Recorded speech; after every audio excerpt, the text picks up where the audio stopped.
someone asked me about speaker bureaus. They said, how do you find an agent or a bureau to book gigs for you that's going to get you some gigs? So in this video, we're going to talk about some freaking speaker bureaus. How'd you do that? I see that success is not something you pursue. It is something you are. A lot of people tend to ask me what I think about bureaus. Like, Benji, what do you think about bureaus? And I say, well, I don't think of them. No, I'm just kidding. So with bureaus, there's nothing wrong with bureaus, but, and there's a big but. I've talked about this before. I made a whole video on this a long time ago. You can't expect them to do the work for you. Okay, and I go off on speakers who do this, because speakers, and this, by the way, this isn't just speakers. I mean, this is almost every single person in every single industry, whether it's real estate, insurance, speakers, car salesmen, whatever it is. People say, oh, is there someone I could hire that would basically do the work for me? And that's what a lot of speakers do. They say, I want to just get a bureau. I just want to get an agent so they can actually book the gigs for me. And I say, look, that's not how it works. Just because you want someone to book gigs for you doesn't mean it will actually happen. You can say you'll give them commission, and then all of a sudden you expect someone really good to work for you. That is not how it works. And if you keep thinking like that, you will forever be broke. Nobody who has ever made money expected someone to do the work for them. And I know people say, oh, but I'm busy. I got other stuff going on. You know what? Be busy all you want. Just don't be busy on the most important things in your business. I mean, you can be busy doing all this other stuff. You got to understand the most important thing is actually getting a freaking client. So whatever you're busy with, that's what's causing you to be broke. And so you got to understand that you can get an agent, you can get a bureau, just don't expect them to do the work for you. Okay. So I just want to start out with that. Because I get emails all the time. Someone said, okay, now that my book is out, I'm thinking that this may be a good route for me to go. And that's what the person said in terms of the agent, the bureau. And this is the mindset that a lot of people have, where they say, okay, now I got a book, or I got a nice speech, and now I just want a bureau or an agent to book the gigs for me. If you keep thinking like that, you will forever be broke. And so you have to think with bureaus, there's nothing wrong with working with bureaus. I personally don't work with too many bureaus because I book my own events. I mean, I don't need bureaus. And that's the spot that you want to be in. You need to be in a spot where you don't need them. I mean, if they come to you, great. I mean, you work with them, but you don't need them. And so people tend to say, like, okay, what about the fees with the bureau? I mean, do they add on extra, or do they take a percentage, or do they do both? Well, this really depends on the bureau in general. A bureau is their own business. They make their own rules. So one bureau may say, oh, we add on extra to whatever you charge. Another one may say, oh, we take a percentage of what you charge. Another one may say we do both. And a lot of speakers tend to get mad, like when a bureau, however a bureau does their fees, they'll get mad if, let's say a speaker says, oh, it's going to be $10,000. And let's say the bureau charges the client $20,000. Well, the speaker gets mad. They're like, what? You made $10,000 off me? And I'm thinking, like, what's wrong with you? Why didn't you as a speaker ask for more? Don't get mad at the bureau because they were able to market you better than you can market you.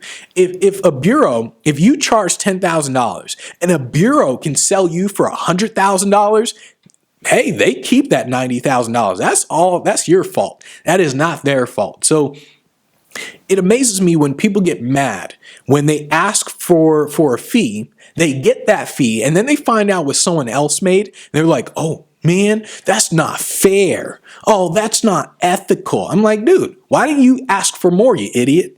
And so it doesn't matter what they make. You ask for whatever you want to ask for. And if you're not okay with that, you turn it down. It's that simple. And so don't get mad if they make more money on you than you make on you. So that's number one. So whatever they charge, it really depends on them. Just ask for whatever you want. And when you ask for, let's say you ask for $10,000 and they say, oh, the budget is $7,500, you don't have to accept it, by the way. So it's your choice. It's your business. Okay. And when it comes to bureaus, whatever you do, do not let them keep your money. Okay. I don't care who it is. I will not let anyone keep my money. This is just a rule, because they might say like, oh, we'll keep your money just to make sure that you show up or whatever, or that's our policy. And I say, I don't really care what your policy is. My policy is I get my money before I even get on a plane. So if they say no to that, if they say, oh, okay, well, we're not going to give you your money, you say, okay, fine. I don't need you guys. Let me go do another event. And that's essentially what I do all the time. Now, this really depends on you and your business, by the way. So if I was just starting, if you're just starting, you have less leverage. Okay. So if you're just starting and they say, oh, we're going to keep your money till afterwards, it's like, what can you do about it? Versus if you already have enough money in the bank and you don't really need the gig, and you've already got other gigs lined up, you know how to market yourself. When someone says, oh, we're going to keep your money till after the event, you say, no, you're not. And then and at that point, it just comes down to, are they willing to give you the money or not? If they're not willing to give you the money, you just walk away. And so you got to understand that when it comes to speaker bureaus, first thing you need to realize that the top people do not wait for business to come to them. And when people want to work with a bureau, they tend to just wait for the bureau to come to them. That's just not how bureaus work. And speaking of money, by the way, when I said make sure that, when I said that if you charge 10,000 and they sell you for 100,000, that's a good thing, by the way. You want them to make as much money off of you as possible, because that means they're going to rebook you. That means they're going to say, oh, okay, he did a great job at the event. We made a lot of money off of him. Let's book him again. And so you want them to make a lot of money off of you, by the way. And what's the best way to approach them? How do you actually go to a bureau? If you don't have any bureaus that you're working with, how do you approach them, right? So basically, you don't want to approach a speaker bureau in the beginning. Okay, like in the beginning of your career.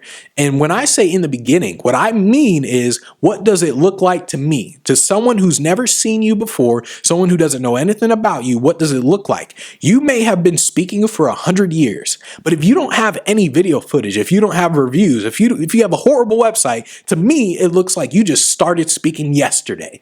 And so if it looks like you're starting, do not approach a bureau, because you're just wasting everyone's time. The bureau is going to say, well, show us some video footage. Like, okay, send us your website. I want to see some video footage.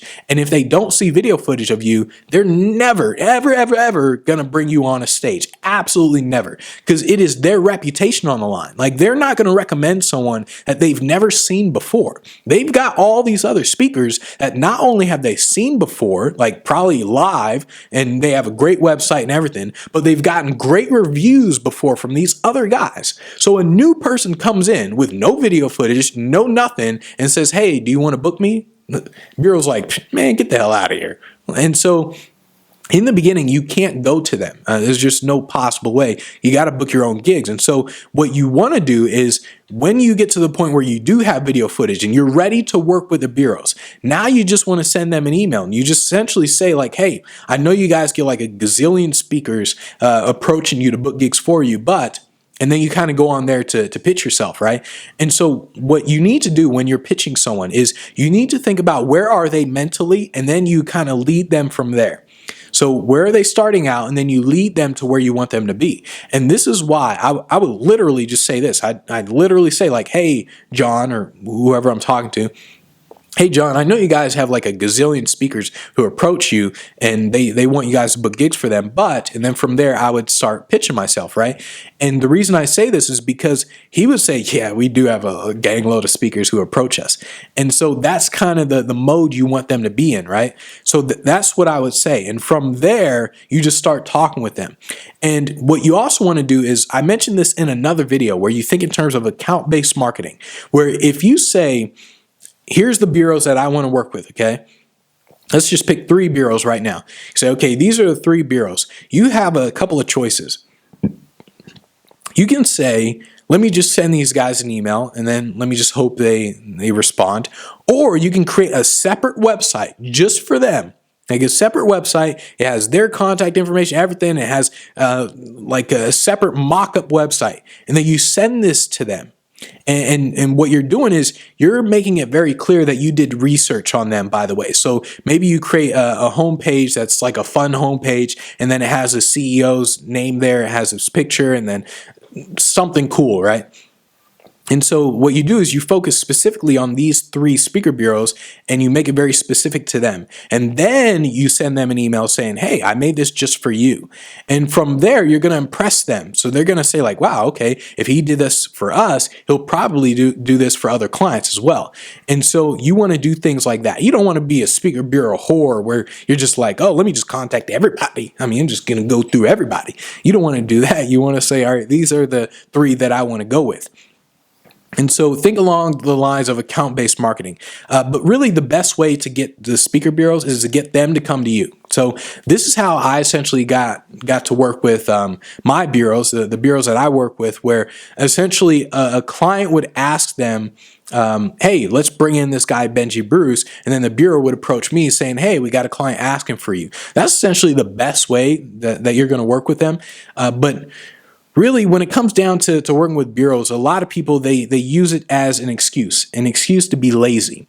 The excuse is, I just want a bureau or an agent to book gigs for me, and anyone with that state of mind will forever be broke. There's nothing wrong with working with bureaus. The only thing wrong is depending on bureaus for your business.